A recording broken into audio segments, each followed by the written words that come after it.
বলো। আমরা group B থেকে এই দল থেকে এসেছি। আমরা শিল্প সাংস্কৃতিক ক্লাসে একটি দেয়ালিকা তৈরি করেছি। আমার নাম মেঘলা বালা, আমি ছবি আঁক করেছি।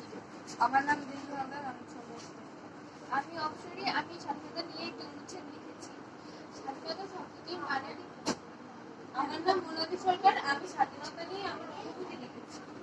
আমার নাম লামিয়া তাই, আমি স্বাধীনতা নিয়ে গল্প লিখেছি। আমি রোদেলা দেবনাথ, আমি স্বাধীনতা নিয়ে একটি কবিতা লিখেছি।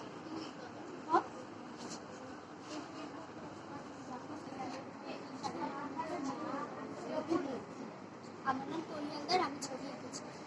মার্চে শত দুঃখ কষ্ট পেরিয়ে স্বাধীনতা তুমি এলে, লাখো মায়ের কোল খালি করে, কত শোষণ বঞ্চনার বিরুদ্ধে যুদ্ধ করতে করতে স্বাধীনতা তুমি এলে।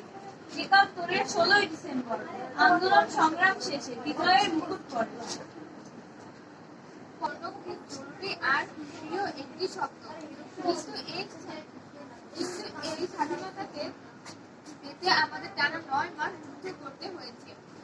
১৯৭১ সালের ৭ই মার্চ বঙ্গবন্ধু শেখ মুজিবুর রহমান যে ভাষণ দেন থাকে মনে। এই স্বাধীনতা পাওয়ার জন্য এই দেশের ৩০ লক্ষ মানুষ শহীদ হয়েছিল।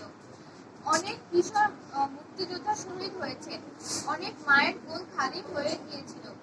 এই মুক্তিযুদ্ধের জন্য নেতৃত্ব দেন বঙ্গবন্ধু শেখ মুজিবুর রহমান।